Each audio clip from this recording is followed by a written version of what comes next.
In this first video, part 1 of 4, the foundations of permaculture will be covered. I will talk about the 2 founders, the 3 ethics, and the 12 principles of permaculture. The concepts of zones and sectors will also be discussed.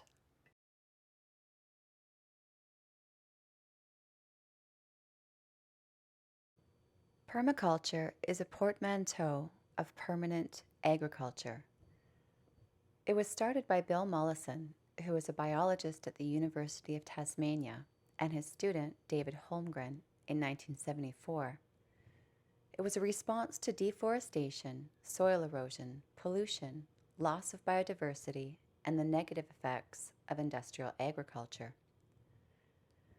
What I really love about permaculture is that rather than fighting the institutions of business and industry, they wanted to really find a practical solution. And it reminds me of that Buckminster Fuller quote that you can never change things by fighting the existing reality. To change something, you need to build a new model that makes the existing model obsolete. For 2 years, Bill Mollison studied nature and indigenous plant tending. He was inspired by nature's interconnectedness, cooperation, and abundance. He aimed to achieve sustainable, regenerative, and self-reliant food production systems. Permaculture evolved to encompass other human systems, and the principles are now applied to ecology, architecture, design, business, and economic, financial, and legal systems. Permaculture recognizes that nature, when left alone, cleans the air, soil, and water, and gives life. Permaculture draws from the natural world and aligns with its inclination to nurture, to be inclusive, and to encourage all parts of existence to harmonize. Solutions that embrace permaculture philosophies foster the healing of people, animals, and the world.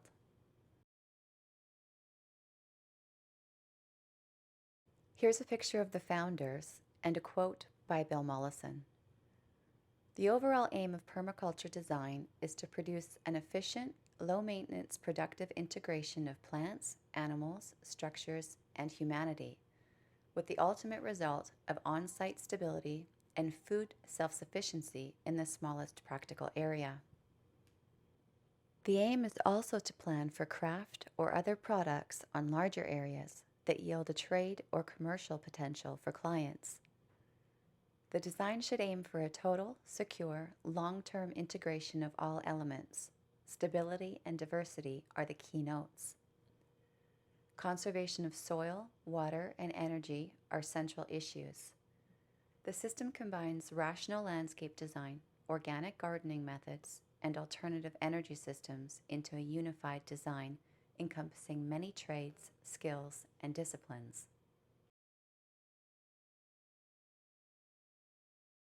Toby Hemingway, my favorite permaculture teacher, he wrote a great book called Gaia's Garden, called Permaculture Sustainable Horticulture, because it's more aligned with plant tending than with modern agriculture. He studied anthropology and said that non-agricultural people who tend to plants are very connected to the earth, so much so that they don't have a word for the wild. Bewildered means to be confused by the wild. Permaculture can help us connect our lost ties to the earth. There's 3 core ethics. One of them is caring for people and our communities.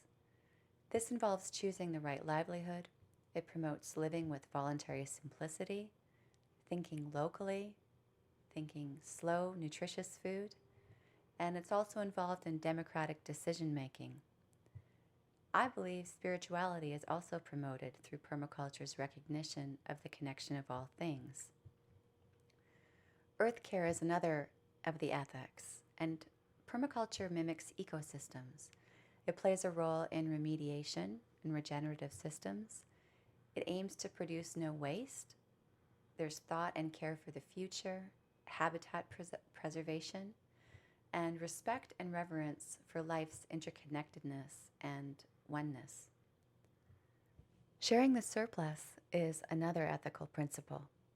It recognizes that nature and people working together create abundance.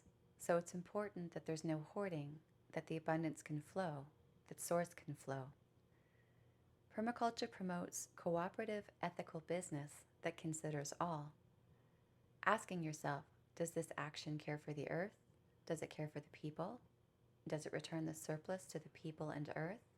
Are great basic permaculture questions.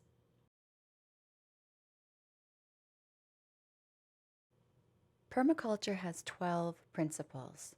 They are inherently ethical, they come from nature, and they can be applied to any aspect of life, home, business, or relationships. Number 1, researching the land, the climate, your zone, your soil type, looking at the native plants you have that could be indicators of what types of conditions you have, learning to think like nature, relinquishing power and order, and also realizing, of course, nature is beautiful, so plan to make your garden that way. Number 2, plants can serve many functions. For example, a tree could provide nuts, shade, and a windbreak. A hedge might provide fruit, privacy, and a shelter for wildlife. And you want to integrate your components holistically rather than segregating them. Number 3, you want to design for self-reliance as opposed to self-sufficiency, because in permaculture fashion, you want to be a part of your community and you want to share and trade, and trying to create everything you need is just going to be too much for any given person. You want to be able to adapt to weather variances. You want to have many different crops. You want to go low tech, have hand tools so that you can always function.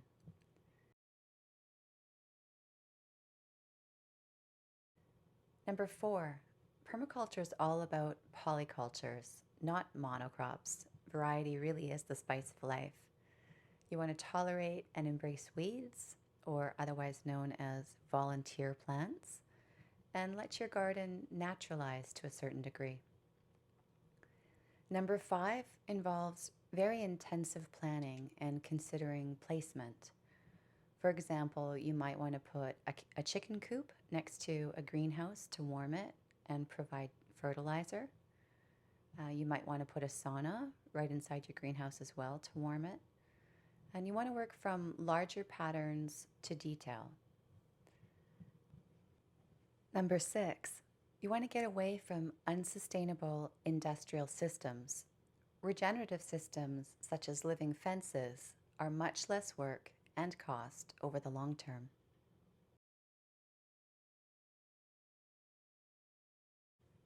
Number 7, you want to create closed energy loops and harness resources, such as rainwater harvesting.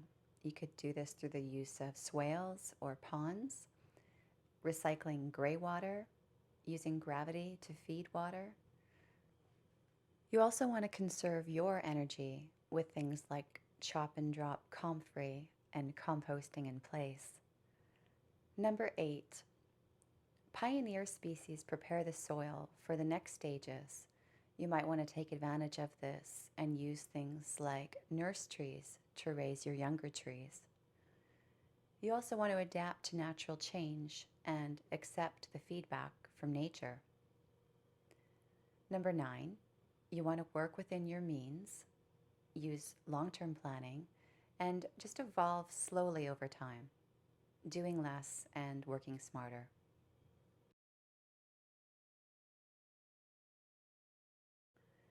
Number 10, you may have noticed that more life and diversity accumulates around the edges.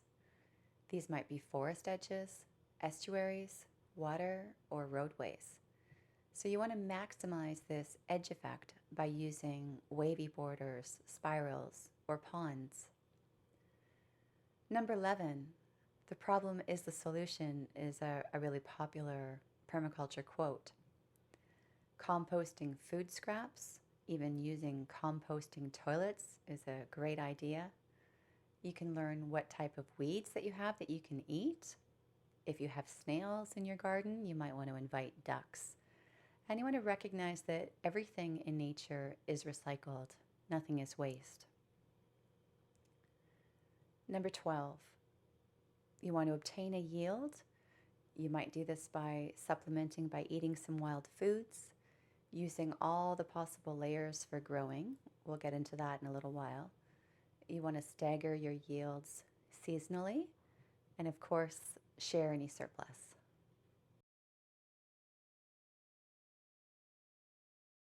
Part of a permaculture planning strategy involves considering zones, but your zones don't need to be in the bullseye shape shown here. Zone 1 are your frequently visited areas, and you want these to be close to the house. These might be intensely cultivated herb and kitchen gardens. Perhaps a worm compost could go here. Zone 2 are regularly cultivated food production areas. You might have large squash here, plants that fruit once, perhaps a greenhouse. Zone 3 are areas that require occasional care. They might be cash crops visited once a week, or orchards or nut trees. Zone 4 is where you could go foraging, you might cut wood, you could have pasture land, and this area requires minimal care. Zone 5 is very important. This is where nature is left alone to create the reserves needed for all to flourish.